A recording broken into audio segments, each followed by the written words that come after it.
Hi, I'm Robin J., writer producer of The Secrets of the Keys. This is where okay, I'm so fired. I can't have it upside down. Of The Secrets of the Keys, starring Jodi. Amen. And there she is right there. Beautiful Jodi. And there she is on the screen right now. And this movie is incredible. And Jodi talks about the key of empathy. We talk about 7 different keys in the movie. And we're really excited to have her today because her new book, You Won Anxiety Zero, which I absolutely love. Anxiety doesn't play fair. How to get over it, even if you feel hopeless. So we're going to talk about the movie. We're going to talk about Jodi, and we're going to talk about her new book. How's the book doing, Jodi?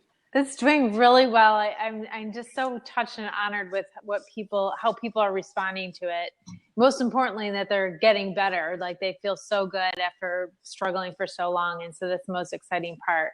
But I just get emails every day. I have amazing reviews on Amazon already. And I'm just really touched. And you just got back from New York where you did a little media blitz?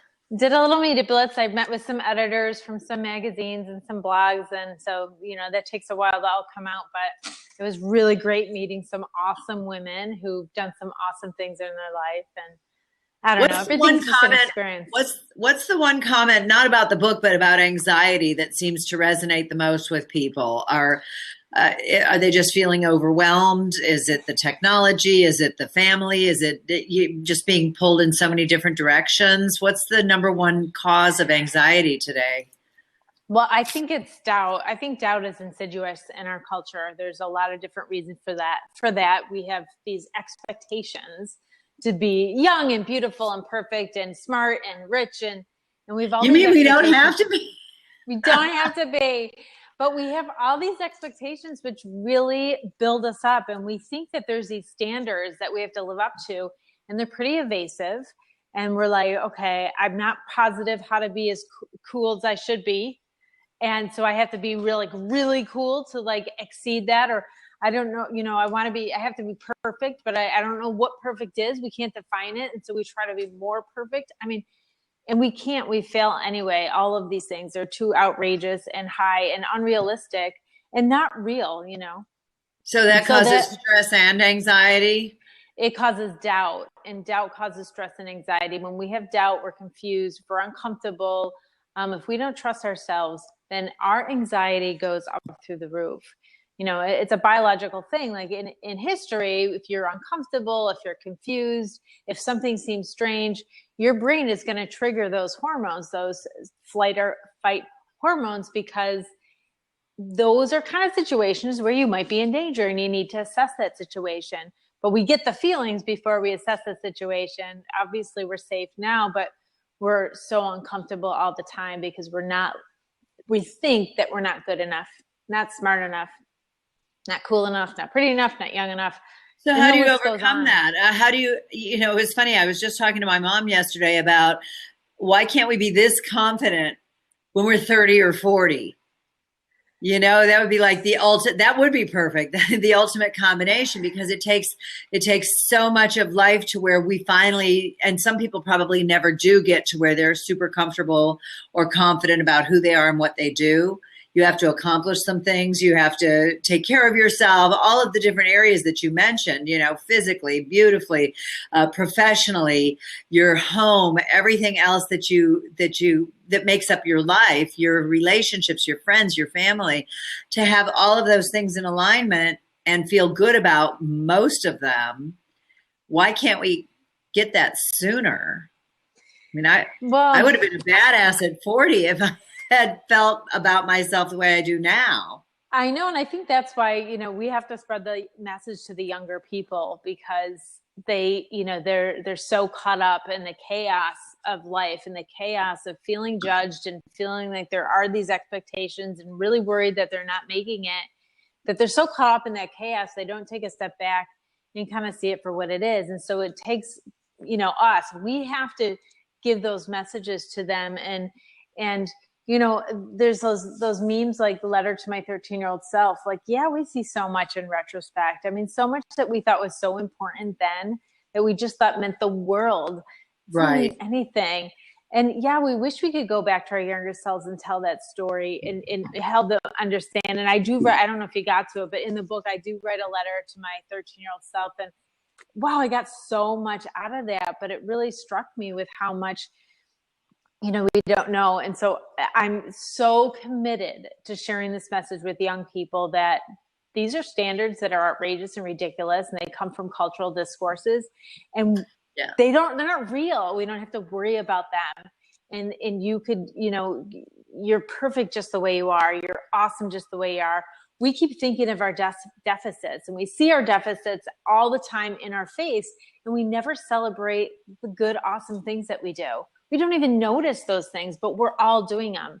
We focus on the one bad thing. Is there something that parents can do for their younger children so that they don't focus on the things that really aren't important in life and feel better about themselves? Are there some parental tips?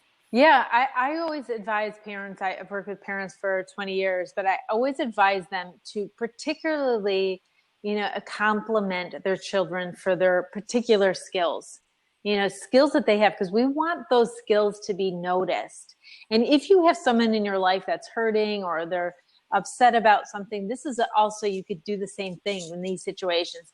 But we want to notice what a person is doing despite what's going on, the skills that they're putting forth and the values that they have that has them putting forth those skills. So as a parent, if you're constantly noticing, well, that was a really good idea. I mean, that's pretty brave that you did that. And then you thought of it all by yourself, and you did that because people are important, and you want to, you value connecting with other people. Now your children are going to be connected with their skills. It's going to be really obvious that the skills that they're putting forth in life, and they're going to build that trust in themselves, and they're not going to turn into anxious adults. So that's the best thing that you could do as parents. And it's fun and it's good and it's uplifting for everybody. Just to notice the particular skills your children have and what those skills say about who they are as a person and what they value. And they'll really connect with that confidence in themselves. They'll feel enough. So as soon as they do something good, compliment that and encourage them. What if parents are very much into sports, and their kids just don't have that athletic gene, and the parents, or like a stage mom, someone who wants their kids to perform, and the kids just don't have that aptitude naturally. Is that kind of parent going to recognize that with their children and say, well, what do you enjoy doing? And try, even with adults, we'll say, try so many different things to find your bliss, to find what really, gets you excited. I used to sing a lot, and I was gifted with really good hearing, a really good ear, and a really mediocre voice. So when I finally found my voice on the keyboard, writing, it all came together. But it was so much later in life, after I'd, been singing for years, to the dismay of everyone around me. Yes. I'm sure you were much better than you're thinking, but and I'm not just talking about the things that the kids excel in. I'm talking about how they handle everything. I have a daughter in middle school. We know how girls are in middle school, and there's a lot of drama. And so within anything they experience, even if the teacher gives a bad grade once or whatever, anything they experience, they're responding to that experience. And there is some skill. So maybe they're doing something negative, but maybe they're doing that one little thing that really is amazing in that situation. And so you could pick out, it doesn't have to be about something they're excelling in. It could be about anything they do in life. Anything they do in life, you could pick out something, some skill that they have in handling that situation. And that's going to help them be more connected to that skill. Okay, so moving forward, now say someone's in their 30s, maybe 40s, and they're at work, and they start to have these panic attacks or fear or anxiety or doubt. I love that you use the word doubt about their life. They're not quite to midlife crisis yet, but they've been so driven to get to this point, and they're sitting in their cubicle or their office, or maybe they have a more exciting job, and they just have that doubt, like they feel like an outsider in their own lives. What's the best advice for them? They can't go to their parents. They're not getting reinforcement from anyone else in their lives. How do you bring yourself out of fear and anxiety? You went through that. How old were you when you ran out of that? Like in mid-20s. Yeah. So in my mid-20s, I had anxiety off and on, for 20 years. And then when I was 25, I was like, I'm a social worker. So I was in a meeting, a psychiatric clinical meeting, and we were talking about our hardest cases. And I'm anxious. I was having a panic attack in the meeting, and I'm thinking, oh my gosh, I'm worse than all of these people that we're talking about. And I ran out of the meeting because I was so freaked out and upset. And I committed to figuring out how to not feel that way anymore. I had to know the answer.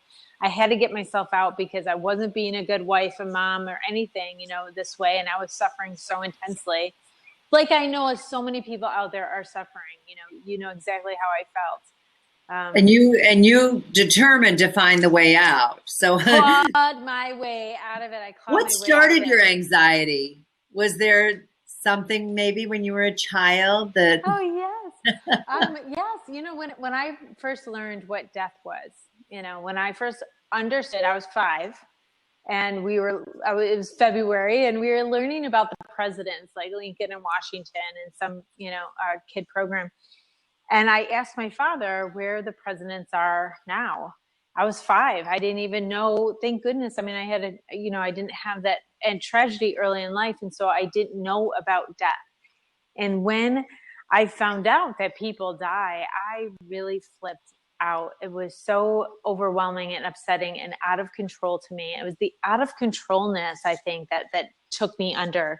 It was like a wave over me, and I just felt like there was no way out of. Well, there isn't. Well, there isn't. No one's getting out alive, right? So it's not unfounded. Yeah. Well, I thought there was no way out of the fear of it. Oh, okay. Yeah. So I thought there was no way out of being afraid of it. So I was going to be afraid until I died. And in some ways, when you're that afraid for a long period of time, you just want it to come already. The anxiety is so much worse. You just like, I remember thinking when I was quite young that I was like on an elevator with an older person, and I was really young, and I was thinking, I was so anxious. And I was thinking, I wish I was them because I'd be past all these years of anxiety already. I'd be close. That's how bad it was. And I know a lot of people feel that way out there, Robin. So ironically, when people get older and they get closer to the end of their lives, I mean, we're the only creatures who know that we're not getting out alive. So death is a hugely valid fear. And, I mentioned earlier, midlife crisis. I think that's where that comes in, that you're like, is that all there is?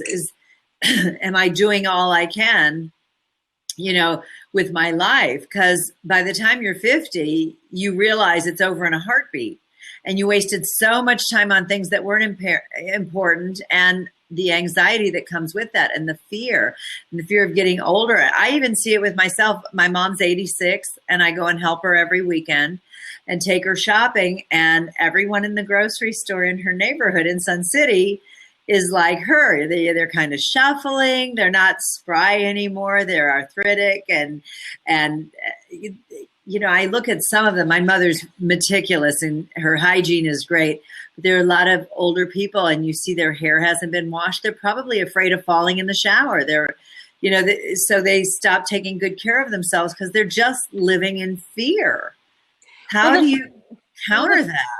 The fear is about being out of control. So as we grow older and we lose we have pain in our bodies, or we're just having trouble getting around, it symbolizes a lack of control. And so anytime in our life we feel out of control, like I did when I was 5 and I learned about death.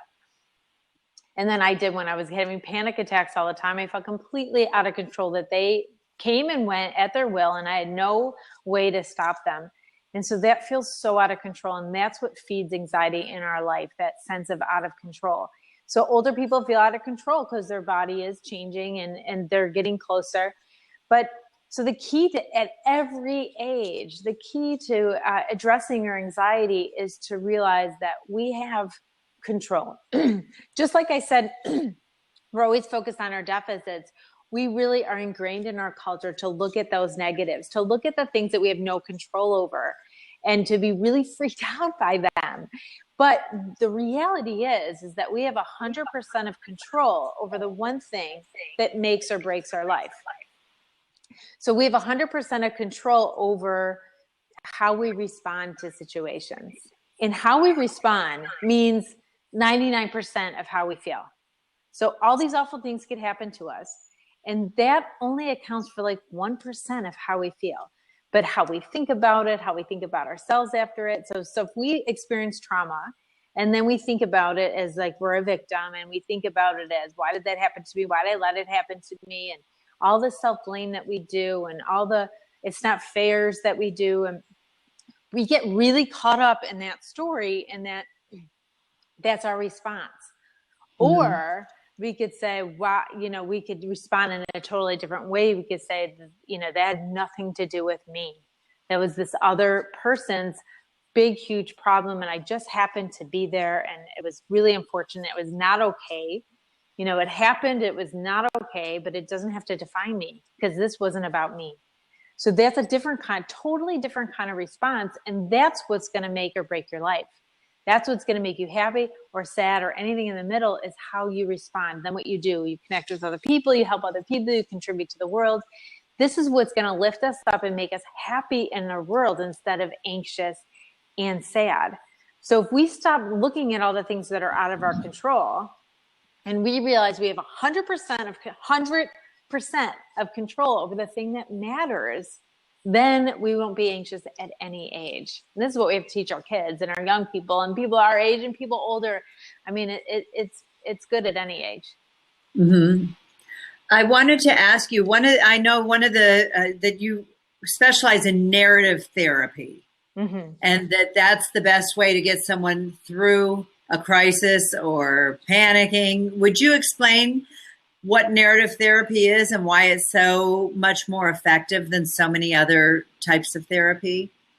Yes. And, this is my humble opinion, but narrative therapy is based on the assumption that life is multi-storied. So you have stories that we perform every day. I mean, humans are storytellers, and we remember things, and we tell about things, and we recount things in stories. But we always have multiple stories about a certain event. We have stories about ourselves about the event, and the other people about the event. And there's many different ways to look at that event. And we have a lot of stories about ourselves. So we have problem stories like our anxiety or panic attacks. And then we have a lot of other stories going on. I mean, too many to count. We're a good teeth brusher, let's say. I mean, obviously that's not a dominant story in our life, but that's a story in our life. We're consistent about brushing our teeth.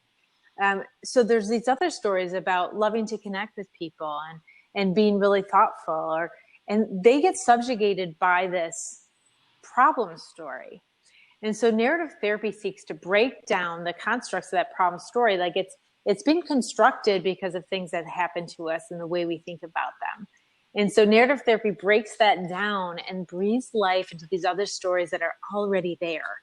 So it's not like cognitive behavior where we're teaching skills and the skills come from some expert knowledge. It's not connected to who a person is.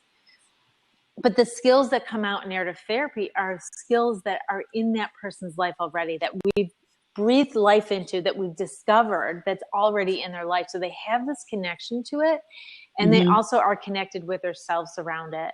And so that's why my book is so different, because we can learn a lot of skills to ease our anxiety and calm ourselves when we're panicked, or calm ourselves when we're stressed. And they're all out there, and we could learn about them all, and we could get so far, and we could calm ourselves once we're upset. But in my book, I seek to have people stop anxiety in the first place by breaking down anxiety, by it's so powerful in our lives. So a lot of people do these skills and they have some good happen, but they're still struggling. And so I offer them something different, something that will really help them turn the corner. And so I'm excited about that. But that comes from narrative therapy, that idea. Well, I like the example in the very beginning of your book where you talk about the girl who freaked out and felt she lost control when her husband was bleeding? Yeah. I share that because that is really a great example of the step-by-step of how you dispel the anxiety, and all of a sudden someone's like, oh, maybe I don't have a problem with this. Yes. So Donna, my first story in my book, I tell a lot of stories because I think we learn through stories, they're everything. And so I tell about Donna, who is this really amazing woman. And she was terrified of like hospitals, doctors, getting her blood pressure taken because of this tragedy that happened with her husband. He survived it, but he was bleeding out, and they went to the ER, and all the hustle and bustle that you could imagine in the ER when somebody is, really high risk and bleeding intensely. And so she sees this hustle and bustle and all these doctors and nurses trying to revive her husband. And she's so scared. She loves him. Beautiful, epic love. And she's so scared. And so since that, he survived. But since that happened, she said, I lost control. This is how she saw this. This is her story of the situation. Her story was, I lost control that day. And now I feel like I will always lose control again. Like I can never handle anything because I lost control that day. So I said, tell me about it. Tell me what happened. What did you do? And so she recounted things that she did. And I'm going from memory, but she answered questions about her husband to the nurses. She sat down, she took some really deep breaths. She drank a glass of water that they offered her. And finally she calmed down. And when he was okay, she went and visited him. So this is the sequence. This is the story. Right. That now I'm getting out. Now this was subjugated. She didn't even remember this stuff until I asked questions about it, because all she remembered is I'm out of control. So I said, well, when did you, okay, so you did I repeated it because it's about repeating. This scary story, I'm out of control. She said probably in the last 2 years, like 50 million times a day in her head. So I have to repeat the positive, right? So I'm repeating to her, I write it down. It's all part of repeating. You sat down, you answered questions, you breathed, you took some water. So tell me, when did you lose control? And she's like, the whole time. So I repeated again. You answered questions, you breathed, you whatever. Found a chair, sat down, drank water. Drank. And she was like, it's like dawned on her. Like, I was like, did you drop, faint? Did you start screaming? And did you, in other words, did you ever really lose control? No, she never did. She never really lost control. She was completely aware of herself the whole time and was still able to make decisions. It was the panic she was feeling that made her feel like she was losing control? Absolutely. I mean, it feels out of control, but she was still in control. So she had the story of what was happening to her, but didn't have the story of her response to it. And without that story of her response to it, she felt out of control. And once I brought in, now it was like a half memory, and now I brought in that other story. Now it's a whole memory of what happened. Her response is part of the story now, and it heals us. That is such a great visual that we remember, like only the negative, only the bad, the panic. But when you put it together with how it really was, how you responded, how the situation worked out, that's like you said, now you have the whole story. It's a beautiful visual, Yeah. Namaste. It's a beautiful visual because this, no wonder we feel out of control, but when you put it together, you're empowered. What really happened, you gain your power. And I noticed you call power your agency. Yes. You're an agent of your life. Yeah. It's powerful. Why do you call that your agency? Well, it's a term that's used out in personal development fields. Agency, like you're an agent of your life. Like, so it's a power word, because you have control. You set things in motion. You respond to things. You are constantly, figuring out your space. And so that's where that word agency comes from. You're an agent. I always think of like a spy kind of empowering. Agent. Yeah. It's like you're like you have more people to check with or to go to. Yeah, like you're an agent in your life. There's you know, we watch all these spy shows and stuff, and they're secret agents and stuff like that, but they're cool. They're cool, and they have a lot of skills, right? And they do some amazing things, and they survive, like, you know, incredible odds. Of course, it's fiction on TV, but we're enthralled by it and empowered and inspired by those kind of things. So we're an agent, you know, we're an agent of our own lives, and we get to control how we respond to everything that happens.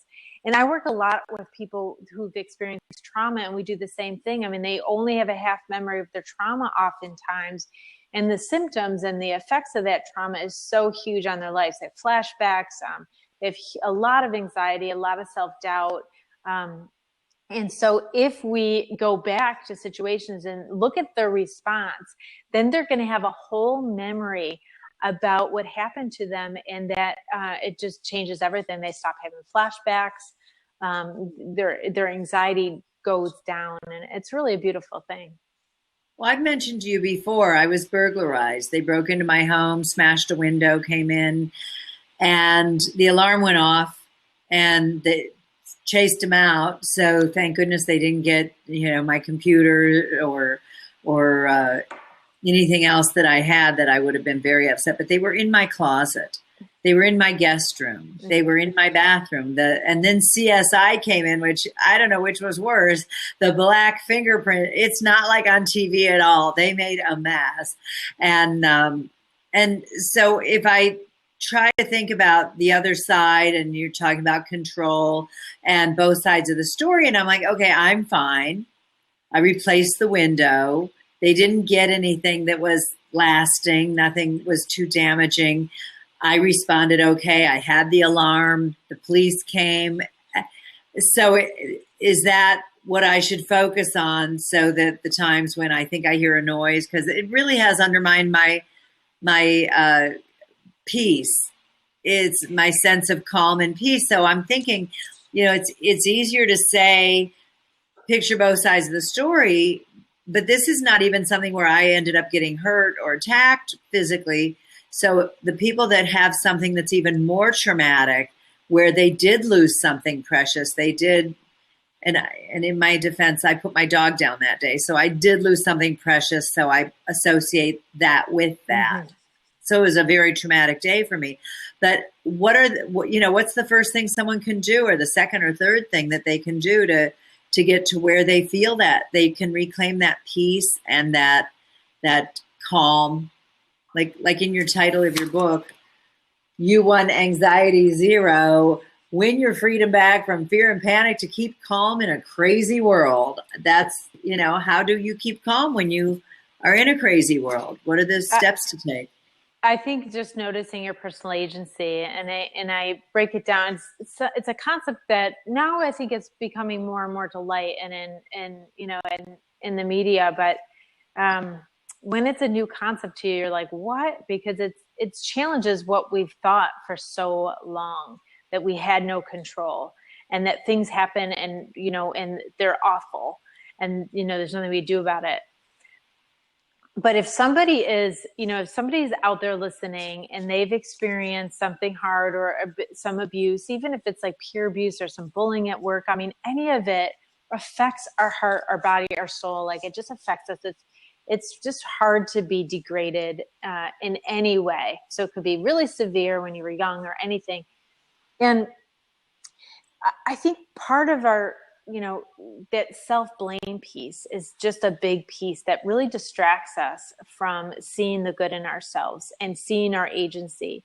Because when we're in a really chaotic situation, we need to make order. Like, humans like order. We want everything. We want to understand it. We want it to make sense. We want it to have order. And when we're in chaos, like something's going on that's stressful and chaotic, like your situation, we have to make order of it right away. And the fastest way to do that, it's not what we all have to do, but the fastest way to do that is blame.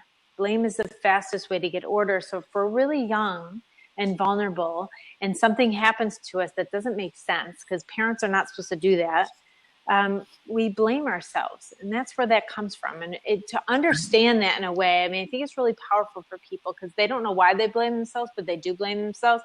They hate themselves for blaming themselves, and they still blame themselves. I mean, it's like they're like vicious layers. cycle. It's layers and layers of self-judgment. Once I realize this is why I blame myself in the first place, but I don't deserve it, I don't have to have it anymore. At least I could get rid of that piece. And I talk about it. I have a free video series called The Map to Whole Peace. So you could just Google The Map to Whole Peace or go on my website, jodiamond.com, and find that. And so I really break it down for people in very easy ways, how they could get rid of that blame that they have, how to forgive themselves, even if it's not like they did something wrong, and that they forgive themselves what they did. I'm talking about letting go of things you didn't do too. I talk about this in the movie. I think it was a really powerful I was just going to mention that in the Secrets of the Keys at thekeymovies.com. You talk about the 3-step process. Would you share that? Sure. Yeah. So, people don't know how to let go because we're kind of told all the time, let go, let go, let go. And we're like, I want to so bad. I just don't know how. And they try, and then it comes back. And so I've developed this 3-step process, which is so simple. But the first step is feeling like you deserve it, because that stops a lot of us. I mean, we feel like we don't deserve to heal. We feel like part of us still feels like it is our fault, that we should keep that guilt and blame. And so breaking that down and realizing that that is not your fault, that it was never your fault, is really, really important. And I do go into it in those videos, and I go very deep into it in this book. So this is the cheapest way to get that. But so that's the first step is it, or the movie, you could get the movie. But the first step, know you deserve it. The second step is just set the intention. It's just the letting go, saying, I decide to let go. So this is the easy part, but you could do a ritual, anything to create meaning for you, to make it really special. And a ritual, sometimes the name ritual kind of freaks people out, but it just means like some kind of symbol that creates meaning for us, because we're meaning makers. And if we create meaning around a commitment that we're making, then that commitment gets more solidly committed to. I know I'm repeating the same words. So the first step, know you deserve it. The second step, set the intention. And now the third step is the most important, and it's what we're not taught. And the third step is just practice, because it's going to come back. It's a habit. It's not going to happen all at once. No, I think that's what we're missing. We think that we're letting go. I mean, we think that's the hardest part, but. And then we feel like a failure because we weren't able to resolve it, like, boom. Exactly. It comes back and we're like, oh, it came back. I didn't really let it go. I didn't know how to do it. And you're giving So stop beating yourself up and put it into practice. Give yourself a break. Yeah. So when it comes back, you say, oh, I need to come back. That's okay. I decided I don't need you. I'm busy right now. So you're throwing compassion at it, and you're acknowledging it, but not giving it any attention or energy in the form of judgment. You're saying, oh yeah, I need to come back. It's the lightness of it. This doubt is so serious, and self-blame is so serious, and we have to lighten up about it. So we have to be like, I knew you'd come back, doubt. Just have a seat. Like, I'm busy right now. And you go refocus on something. And it might come back 20 times an hour or more. And every time it comes, instead of getting mad, be like, oh, it's back again. You just say, I knew you'd come back. I knew it. It's okay. All right. And over and over and over. And eventually it goes further and further and further between. And I do this practice when there's something on my mind, like someone's hurt me, and I go through it in my mind over and over and over. I do this practice. Every time I think about it, I understand that was really hurtful. I get it. And I have total compassion for myself. This is the empathy piece, is I have total compassion for myself, and I kiss my hand and I put it over my heart. That's my ritual. So it's like I'm throwing compassion at myself about it. I get why I'm upset, but then I give it no more attention at all. It's just what a nice little exercise. Yeah, just throw compassion at it and refocus on what I'm doing in the moment. Like, you're watching this now, try that. Even if there's not anything that you're dealing with at this moment, just kiss your finger, put it to your heart.